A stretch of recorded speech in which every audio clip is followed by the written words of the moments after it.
Hallo, lieber Wassermann, Sternzeichen, Aszendent, Mondzeichen. Ihr seid alle herzlich willkommen, an dieser Legung teilzunehmen. Ich mache euch hier als nächstes. Bin ganz erstaunt gewesen und ganz glücklich, dass ihr mir so viele Daumen nach oben gegeben habt, obwohl bei der letzten Legung dieser wie sagt man, Wassersprengel da im Hintergrund war ziemlich laut und nervig. Ich persönlich hätte da, glaube ich, abgeschaltet und dementsprechend bin ich besonders dankbar, dass ihr das nicht getan habt und deswegen werdet ihr natürlich hier belohnt, dass ihr mit als erstes hier eure Legung für den Monat Juni bekommt. Weil es bekommt immer die als erstes die Legung, die auch am meisten mich supportet haben. Das ist nur fair, finde ich.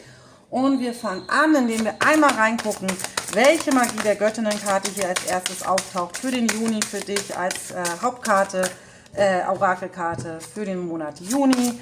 Wassermann, Zuschauerin, Aszendent, Mondzeichen, Sternzeichen, also Sonnenzeichen. Kommt hier rein, kommt schon raus. Ei, Freya, das ist eine tolle Karte. Und noch eine. Das Gefühl, ich soll nochmal mischen.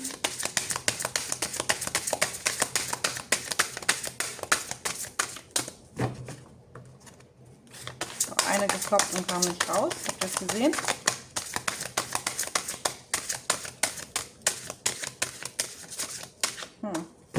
Dann flippert man auch nicht, ne?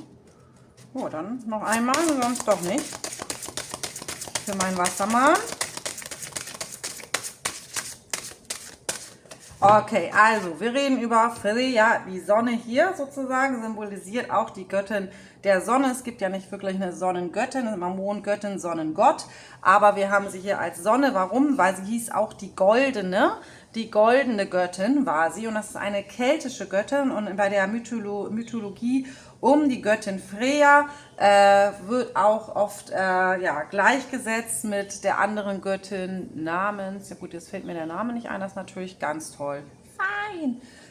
Freya und, ja, egal, ist nicht wichtig, weil es geht wahrscheinlich darum, wer war sie? Sie war eine sehr, sehr mächtige Göttin. Sie wurde auch gleichgesetzt mit dem männlichen Gott Odre. Das ist ihr Ehemann gewesen und der hat sich dann auf Reisen begeben und sie sozusagen alleine gelassen. Das hat ihr ziemlich das Herz gebrochen und deswegen hat sie dann goldene Tränen geweint und diese goldenen Tränen, die finden wir jetzt in der Nordsee als Bernstein. Das ist sozusagen, wenn du Bernstein hast, das sollen die Tränen von Freya sein, die sie geweint hat.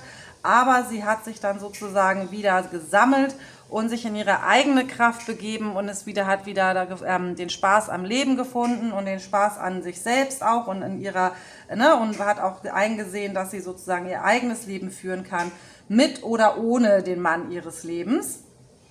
Und du siehst ja auch hier in diesem Bild explizit mit dieser Person, ich scanne noch mal ein bisschen näher ran, zeige, wie sie auch hier den Daumen hält auf ihr drittes Auge. Ne? Da geht hier auch wirklich um diese hohe Priesterin-Kraft, die Manifestationskraft, ne? Auf das, was du dich fokussierst. Das wirst du auch in dein Leben ziehen.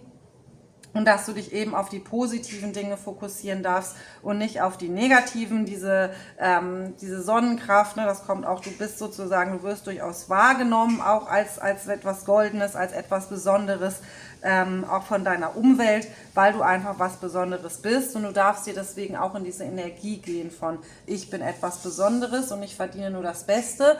Und wenn jemand aus meinem Leben geht, also gerade wenn es hier um Männer geht, dann tun sie es vielleicht auch einfach, weil sie selbst sozusagen mit sich im Unreinen sind und sich selbst erstmal finden müssen und das hat nichts mit mir zu tun. Ne? Das heißt, spielt hier auch eine große Rolle. Das hat nichts mit ihr zu tun als Person, sondern das hat damit zu tun, dass er sozusagen in sich gefühlt hat, dass er woanders hin muss. Entschuldigung, da ist ein Auto im Hintergrund. Da haben wir vielleicht auch sehr viel dieses, ne, mal ab und zu, vielleicht auch bei manchen von euch, hat jemand vielleicht auch den Ort verlassen, wohnt woanders, ist woanders hingegangen, beruflich oder was auch immer. Das hat diese Person nicht getan, weil sie dich sozusagen loswerden wollte, sondern das hat diese Person getan, weil es für sie selber wichtiger war. Und dessen solltest du dir auch bewusst sein. Das kann hier auch um alte Themen gehen, die immer noch eine Rolle spielen, sozusagen deiner Kindheit zum Beispiel.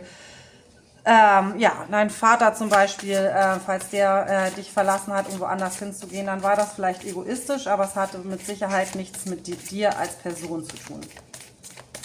Der Egoismus von anderen ist nicht sozusagen das, was du unbedingt auch persönlich nehmen solltest oder auf deine Qualität als Mensch schieben solltest. Mit der Brust aufgefangen. Was haben wir hier noch für den Wassermann? So, was haben wir noch für den Wassermann hier liegen? Zentrale Karten haben wir schon liegen. Die ist auch sehr passend zu dem, was ich gerade schon über Freya erzählt habe. Für den Monat Juni, was ist wichtig für dich zu wissen?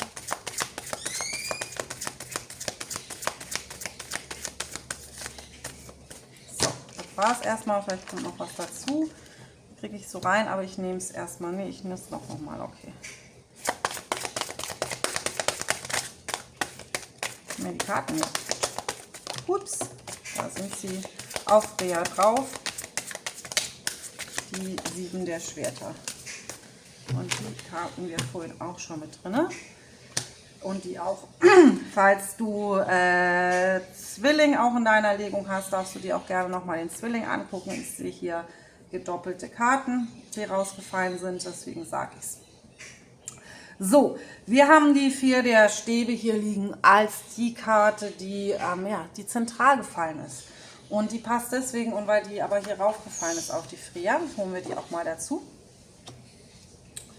Also nochmal, das kann hier durchaus, also wie gesagt, hier könnte es durchaus darum gehen, jetzt wenn es um Liebesthemen geht, dass sich hier jemand aus deinem Leben sozusagen davon gestohlen hat, in der aktuellen Vergangenheit oder in der längeren Vergangenheit. Und dass es wirklich für dich wichtig ist zu verstehen, dass diese Person das nicht getan hat, weil sie keine Gefühle für dich hatte, sondern weil das einfach um die Person selber ging, die in irgendeiner Weise zu feige war, für dich da zu sein und sozusagen die Person an deiner Seite zu sein.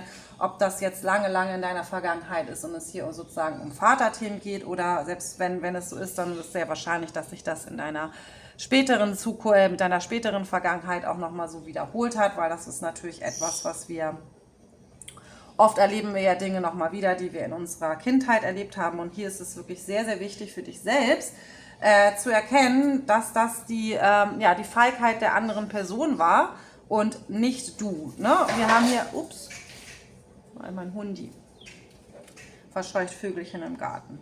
Die klauen nämlich ihr Essen. So, kurz dazu gesagt. Und übrigens auch solche, das sind keine Raben, die lieben hier, die heißen Grackler auf Deutsch, aber die haben auch so eine Rabenenergie. Deswegen ist es interessant, dass sie gerade reinfliegen in den Garten. Ne? Also lass dir nicht von lass dir sozusagen auch nicht von deinen negativen Gedanken darüber deine Lebensenergie rauben, ne? Dein Futter, deine Energie, deine positive Energie, dein positives Mindset kaputt machen von Menschen, die einfach, weil sie nicht in der Lage waren, dir das zu geben, was du verdient hast, sich aus deinem Leben gemacht haben. Das gilt natürlich aber halt auch für dich. Es liegt natürlich hier auch auf deiner Karte drauf. Wenn du das Gefühl hast, du musst irgendwo raus, dann werd dir darüber bewusst, ob du das gerade in der richtigen Art und Weise machst. Weil hier liegt halt immer was drin von, sich aus einer Situation rauszubegeben, aber eben nicht mit der nötigen Größe, die man eigentlich an den Tag legen sollte. Mal so gesagt. Weil wir haben hier auch nochmal den 4 der Stäbe liegen. Das ist ja auch irgendwie so die 11-11-Karte. Ne? Das ist auch eine positive Karte, wenn es ums Manifestieren geht. Wenn du an sowas wie Synchronisation glaubst, 11-11 für dich zum Beispiel eine wichtige Zahl ist, dann sei dir gesagt, diese Karte steht auch für 11-11, wegen diesen Stäben hier, wie 1-1-1-1. Aber generell auch bezogen auf diese Freya-Karte, die wir hier liegen haben, bedeutet dies nämlich genau das, was ich gerade schon über Freya gesagt habe, dass du rausgehen solltest, rausgehen darfst. Jetzt kommt ja wieder so ein Laster vorbeigefahren. Losfahren darfst sozusagen in dein Leben und dein Leben wieder genießen sollst, unabhängig davon, ob eine andere Person gerade in deinem Leben ist oder nicht.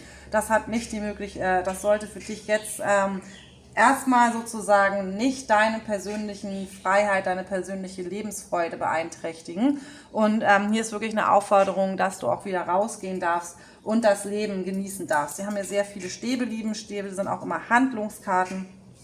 Interessanterweise, ich lege sie jetzt mal so hin, sie sind so gefallen, ne, gefühlt, aber interessanterweise haben wir auch 2, 3, 4 Stäbe liegen als nochmal Synchronisation hier. von, falls du an Zahlensynchronisation glaubst, haben wir hier sehr viel Synchronisation jetzt schon liegen in deiner Kartenlegung. So, die 3 der Stäbe, die sind nämlich hier wirklich, das stehen hier auch dafür, dass du nicht warten solltest auf die richtigen Augenblicke, weil auch das haben wir hier in der 2 der Stäbe drinne liegen. So dieses, ja, ich würde ja gerne rausgehen und ich würde ja gerne mal eine Reise machen. Ich würde ja gerne nach, keine Ahnung, irgendwie kommt mir gerade Dubai, das wäre jetzt nicht mein erstes Ziel, aber aus irgendeinem Grund kommt mir Dubai reinfliegen oder nach Südafrika. Aber ja, das geht nicht, weil, also hier ist wirklich eine große Aufforderung dran oder ich muss darauf warten, dass jemand anders mit mir mitkommt zum Beispiel. Das hier ist eine große Aufforderung, dass du nicht deine Zeit damit verlieren solltest, darauf andere zu warten, in welcher Form auch immer. Es ist darauf warten, dass diese Person hier wieder zurückkommt. Es ist darauf warten, dass andere Leute mit dir rausgehen und das Leben feiern. Du sollst sozusagen, hier ist eine Aufforderung für dich drinne, dass du wirklich dein Leben wieder selbst in die Hand nimmst und machst, worauf du Lust hast und das nicht abhängig davon machst, was andere wollen. Die Vögel hört man jetzt übrigens auch im Hintergrund. Kannst du ja mal suchen, mexikanisch Gracla, also nicht so, ne? Das heißt ein Zapotes oder so, naja, egal. So, gucken wir aber weiter. Hier haben wir den Magier noch für dich liegen. Mal sehen, wie sieht man die Karten. Ich muss mal gucken. Und es hat irgendwie so gewackelt.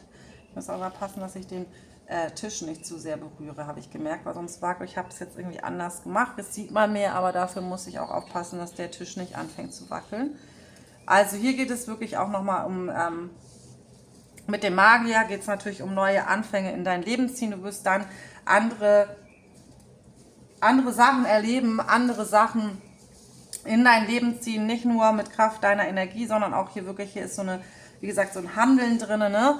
Handel einfach auch wirklich, mach wirklich, worauf du Lust hast und was du gut findest und was du machen wollen würdest, unabhängig von anderen. Du wirst neue Anfänge, neue Menschen in dein Leben manifestieren, in dem Moment, wo du hier dieses Surfbrett in die Hand nimmst und die Welle reitest, die kommt. Wenn dir was angeboten wird, wenn du eingeladen wirst, geh dahin. Wenn du Lust hast, irgendwie in den Urlaub zu fahren, mach es irgendwie möglich. Ne? Finde keine Ausreden, warum es nicht geht. Hier habe ich den Ritter der Münzen noch drauf liegen. Ich finde den Ritter der Münzen in diesem Kartendeck immer ganz ehrlich so ein bisschen schwierig zu interpretieren aufgrund dieses Bildes, weil es natürlich eigentlich heißt, dass... Eigentlich steht der Ritter der Münzen natürlich dafür, dass du gute Nachrichten bekommst, auch was Geld angeht, dass gute Geldnachrichten reinkommen. Explizit dieser Ligung finde ich, also mit diesem Kartendeck, so sehr ich es liebe, finde ich den Ritter der Münzen sehr schwierig dargestellt, weil er hat natürlich immer so eine Tendenz von jemandem, der wegläuft, ne?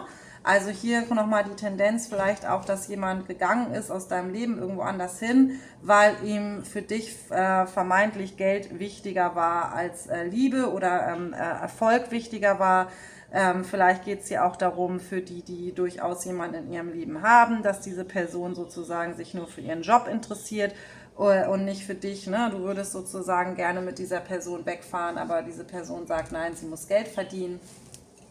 Hier wirklich dieses, nimm es nicht persönlich nochmal, sondern mach, was du draus machen kannst, ohne dass diese Person jetzt gerade in deinem Leben ist. Wir haben hier nämlich auch so dieses 3 der Schwerter, leider auch dieses Herzschmerzthema drin liegen. Dann habe ich hier noch die 10 der Schwerter dazu, die 9 der 9 der Münzen umgedreht. Habe ich hier drin liegen, wirklich hier, dass dieser Herzschmerz darüber wirklich rausgehen darf jetzt im Monat Juni. Über diese Menschen, der irgendwas anderes wichtiger gesetzt hat, als er dich gesetzt hat.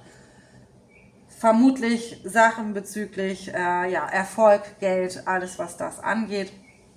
Das hat dir sehr viel Kummer bereitet, ne? Wie gesagt, durch diese Geschichte von Freya, goldene Tränen geweint, aber diese Tränen, ne, die hast du sozusagen, man soll das ja auch rauslassen, man soll seine Gefühle fühlen und man soll sie auch rauslassen und rausschreien und wenn du das bis heute nicht getan hast, dann tu es bitte.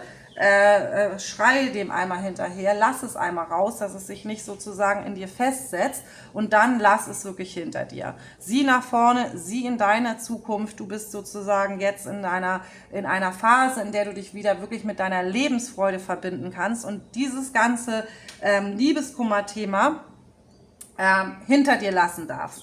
Und mit den 9 der Münzen umgekehrt hier auch nochmal auf die 3 der Stäbe gelegt, kriege ich auch noch mal rein, hier wirklich, es geht auch wirklich darum, dass du dir selber zutraust, hier dein eigenes Imperium zum Beispiel aufzubauen. Ne? Du musst nicht sozusagen Teil etwas sein mit einem Mann zusammen, damit du irgendwie was reißen kannst in deinem Leben. Und du kannst ganz alleine was reißen. Du musst dich halt wirklich nur auch mal trauen, diese Welle auch zu reiten und es wirklich zu machen, was du dir vornimmst, was du gerne was du gerne in dein Leben haben würdest.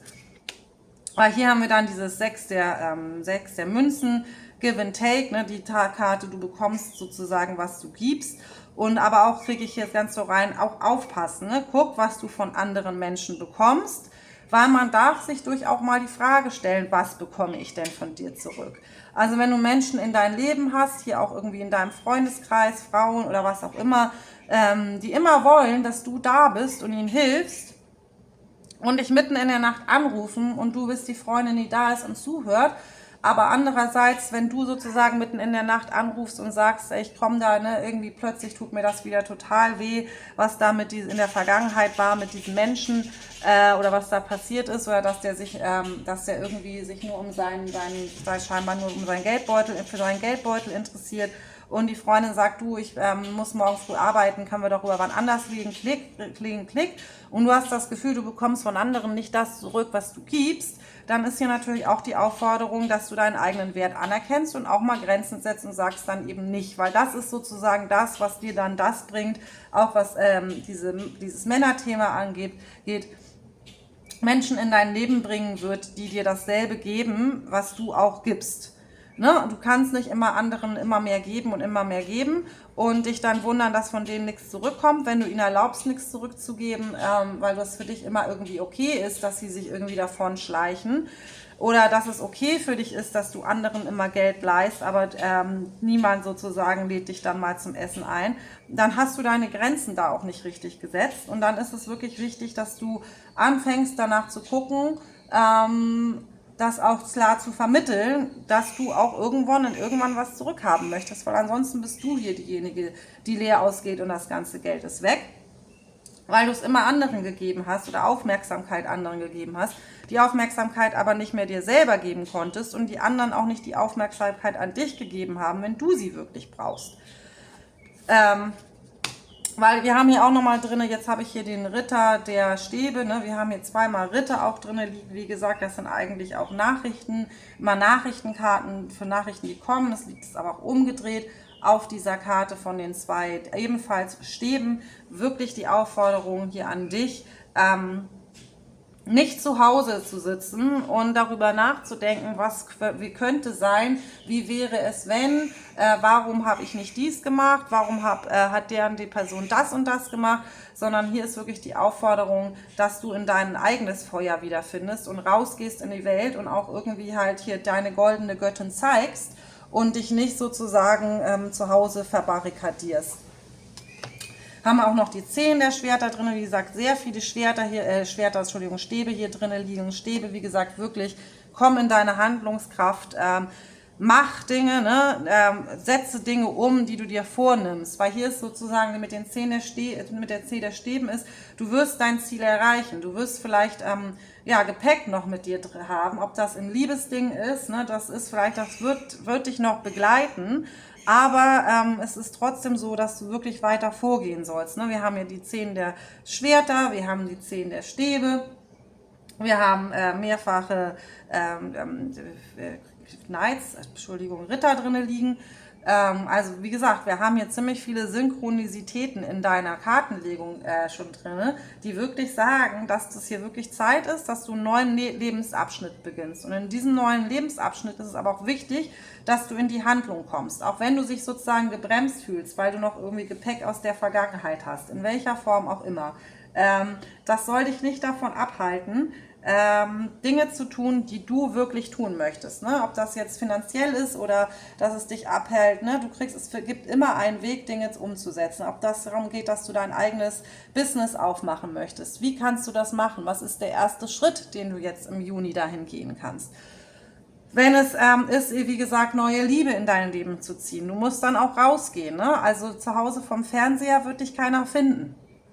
All das sind irgendwie wirkliche Aufforderungen, dass es Zeit ist für dich, dass du rausgehst und das Leben wieder in die Hand nimmst und wieder die Person wirst, die du gerne sein möchtest.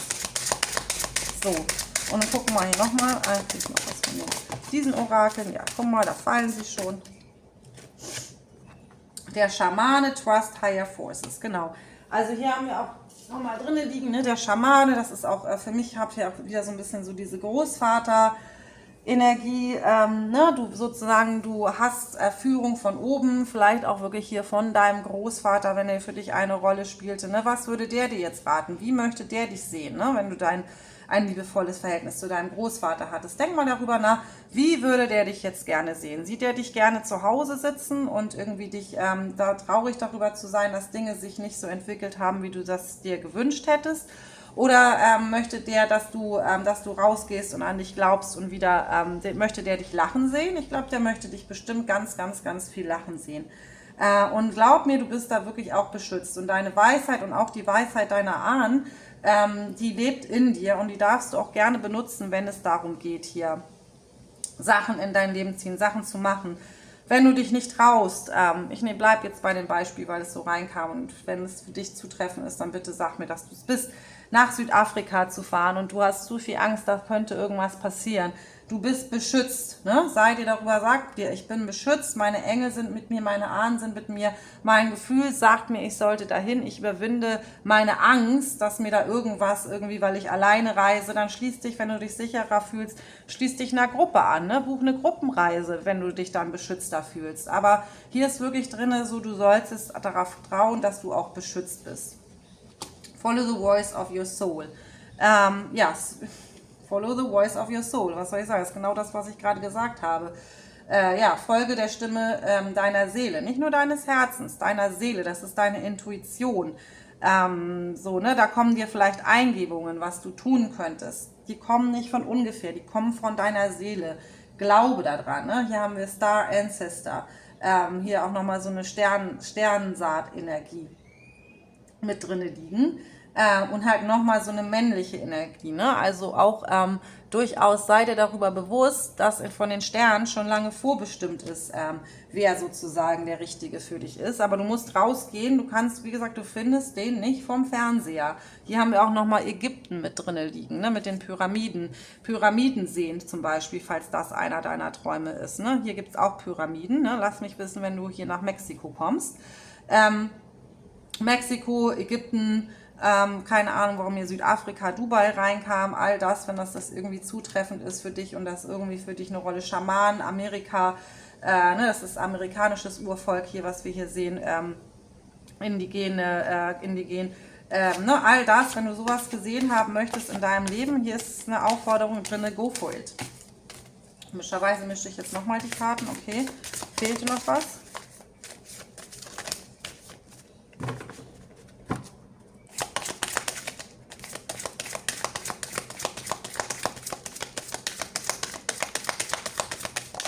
Da ist sie.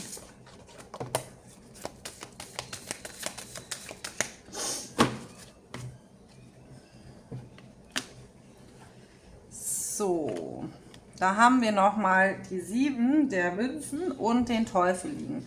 Also hier ist nochmal wirklich mit dem Teufel, lass dich nicht sozusagen von anderen oder lass dich nicht beeinflussen von deinen negativen Gedanken, von deinen Ängsten, von dem sozusagen, was irgendwie, was andere Menschen dir sagen, was du alles nicht kannst, sondern glaube wirklich daran, dass du mit den 7 der Münzen, die du hier liegen hast, dass du bereits dabei bist, den Samen zu sehen für deine Zukunft und das in einem guten Sinne, solange du hier nicht sozusagen mit dem Teufel im Bunde bist, damit meine ich, das ist auch mal dein Ego, ne? Also Ego, aber auch oft was was mit Süchten oder sowas zu tun hat, ne?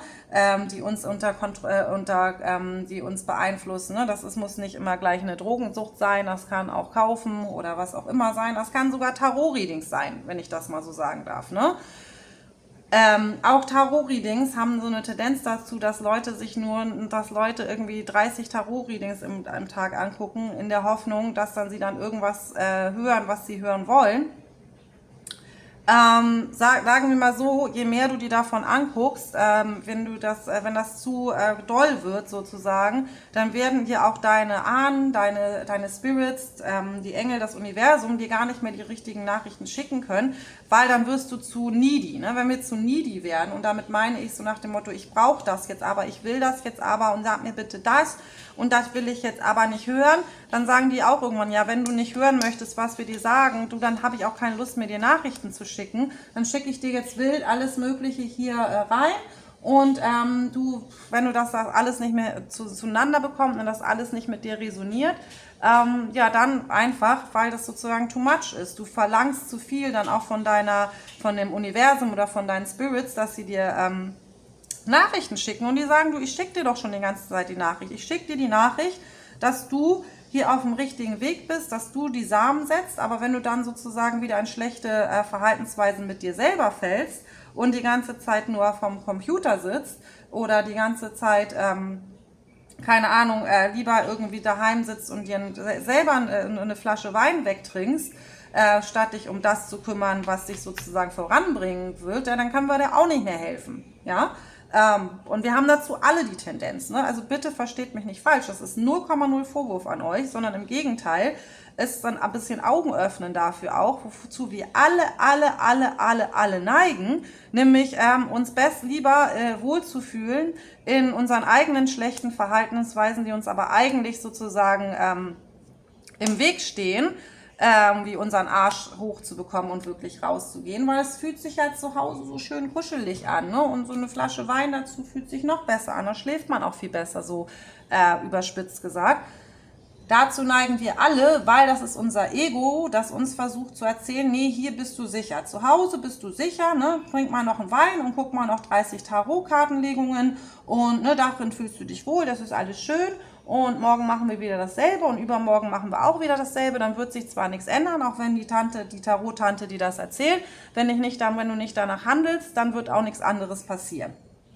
Sondern es geht auch wirklich darum, dass wir unser eigenes Ego überwinden, unser Ego vor Angst rauszugehen, Dinge anders zu machen, unser Ego anderen Leuten zu sagen, pass auf, ich erwarte eigentlich von dir mal irgendwas zurück, aber da kommt einfach nichts. Und weißt du, dann kannst du es auch nicht erwarten. Wenn du jedes Mal wieder jeden Tag wieder gleich beginnst, werden sich Dinge nicht ändern. Du bist diejenige, die hier den Samen legt für deine eigene Zukunft, für dein eigenes Bäumchen, was du hier siehst, ne? Und du kannst es jeden Tag wachsen sehen mit jeder positiven und guten Entscheidung, die du jeden Tag einmal für dich triffst. Und wenn es nur erstmal für den Anfang die Entscheidung ist hier, ich gehe wirklich heute mal raus und ich feiere mich selbst und das Leben, inwiefern auch immer, oder einfach nur wirklich ist, ich mache mal heute tatsächlich mal ein Workout, ein bisschen Yoga zu Hause, dann hast du schon einen Schritt darauf in die richtige Richtung getan, dass du hier wieder in deine Freya-Energie kommst, in die goldene Göttinnen-Energie. Wo ist denn eigentlich mein Büchlein dazu? Ich will mal ein bisschen Freya vorlesen sonst, aber das Büchlein ist nicht da, schon wieder verschwunden, dann machen wir das nicht. Holen wir uns noch eine Affirmation für den Juni. Oh, und hier noch eine von denen auch. Eine Affirmation für meine Wassermannfrau für den Juni. So. All is well, everything is working out for my highest good. Out of the situation only good will come. I am safe, das ist Louisa Hay. Das ist das, was Louisa Hay, kannst du dich gerne auch mal informieren über die hier. Louisa Hay, so wird es geschrieben. Falls du die noch nicht kennst, die hat immer ganz viel mit Affirmation gemacht, die ist leider nicht mehr unter uns, aber ja, die ist eine der ersten gewesen, die so mit Mindset und Affirmation gearbeitet hat. Und das ist die Affirmation, die sie gesagt hat, die sie sich jeden Morgen als erstes gesagt hat. Und das ist, alles ist gut, alles wird zu meinem höchsten, wird am Ende zu meinem höchsten Besten sein. Also auch in schlechten Situationen hat sie gesagt, wenn Sachen nicht so gelaufen sind, hat sie sich immer gesagt, das ist für mein höchstes Bestes und ich werde es später erkennen, warum es für mein höchstes Bestes ist. Aus dieser Situation wird am Ende nur Gutes entstehen. Ich bin sicher. Guckt einmal danach. Übrigens wollte ich gerade noch sagen, kam mir so rein, als ich hier die Karte gelegt habe, nochmal für euch Wassermänner, dass ihr natürlich, ihr habt immer ich kenne ja viele Wassermänner, ich habe viele Wassermänner in meinem Leben gehabt, Frauen vor allem. Und ja, ihr habt immer so eine ziemliche Stärke in euch oder präsentiert euch immer sehr, sehr stark nach außen. Und ihr wollt auch oft gar nicht darüber sprechen, wie schwach ihr sozusagen euch gerade fühlt. Weil die Wassermänner, die ich kenne, die Frauen, ihr könnt euch jetzt gerne das bestätigen oder eben auch nicht.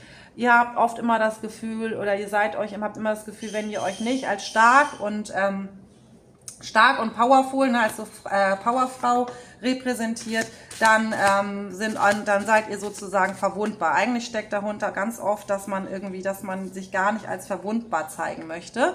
Und hier geht es auch darum, dass du natürlich auch gerne mal deine verwundbare Seite anderen Menschen, ne? Wenn du hier Herzschmerz hast, ruf jemand an und sag's ihm.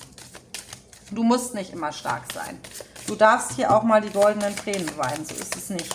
So, und jetzt wollen wir noch mal am Ende noch eine Karte haben mit einer Aufforderung oder einem Satz. Hier sitzt.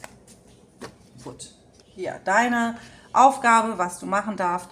Sitz 20 Minuten still, ohne Musik, ohne Ablenkung, beobachte deine Gefühle, warum steigen sie in dir hoch, schreib dann die Gründe auf. Genau das was ich über euch gerade gesagt habe. Ne? Nimm deine Gefühle auch wahr, du darfst diese Gefühle haben und du darfst sie auch zum Ausdruck bringen.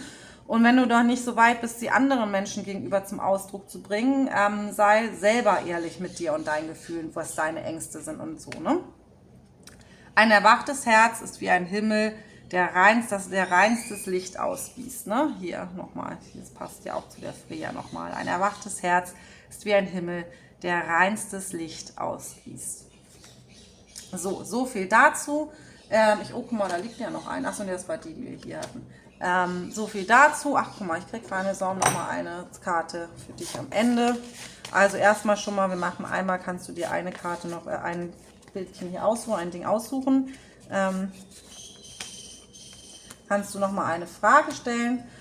Bevor ich das aufdecke, würde ich dich natürlich noch mal bitten, auch wenn es dir hier gefällt, mir einen Daumen nach oben hinterlassen. Am besten auch ein Abo, das hilft diesem Kanal zu wachsen. Ja, das ist natürlich wichtig, wenn ich hier weitermachen soll für dich, dass auch dieser Kanal wächst. Wenn es dir besonders gut gefallen hat, unten findest du auch meinen PayPal-Link, falls du mir eine kleine Spende hinterlassen musst. Mussten tust du gar nichts möchtest. Und ich wollte sagen, natürlich erwarte ich jetzt hier keine Hunderte von Euros, sondern ne, wenn du 2, 3 Euro spenden möchtest für diese Kartenlegung, ne, bei jeder anderen Kartenlegerin würdest du das zumindest 10-fache zahlen. Wir machen das hier kostenlos auf YouTube, aber jeder Karo-Creator, jeder YouTube-Creator spendet sehr viel seiner Zeit auch dafür für euch, um hier Sachen zu kreieren. Und es ist immer fair, egal was du dir anguckst, wenn es dir gefällt, zumindest einen Daumen nach oben zu hinterlassen. Und ja, aktuell ist dieser Kanal kein monetarisierter Kanal, das heißt, ich bekomme dafür keinen Cent. Und wenn es dir gefällt, dann, wie gesagt, würde ich mich natürlich auch über eine kleine Spende per PayPal freuen. Jetzt hast du hoffentlich deine Frage gestellt. Such dir nochmal eins von denen aus und ich drehe es dann um, was da drunter steht. Hier steht nochmal Take Action, das wundert mich nicht. Das ist das, worüber wir gerade geredet haben. Ne? Gehe in Aktion, mache es, tue es. Dann haben wir hier The Next Full Moon will bring clarity. Der nächste Vollmond wird dir mehr Klarheit bringen. Das ist auch nochmal gut, wenn man dann auch so Vollmond-Meditation und sowas macht als Empfehlung. Und das letzte ist, die Antwort ist Nein. Und damit beendige ich diese Legung. Eloquentes Deutsch. Hiermit beende ich diese Legung und ich wünsche dir alles Gute, einen wunderschönen Juni. Schau auch nochmal vorbei bei meinem Auswahl-Tarot-Legungen. Die finde ich, wie gesagt, immer noch viel tiefgehender als nur die Sternzeichenlegungen. Und hier ist nochmal eine eingeblendet und ansonsten bis zum nächsten Mal.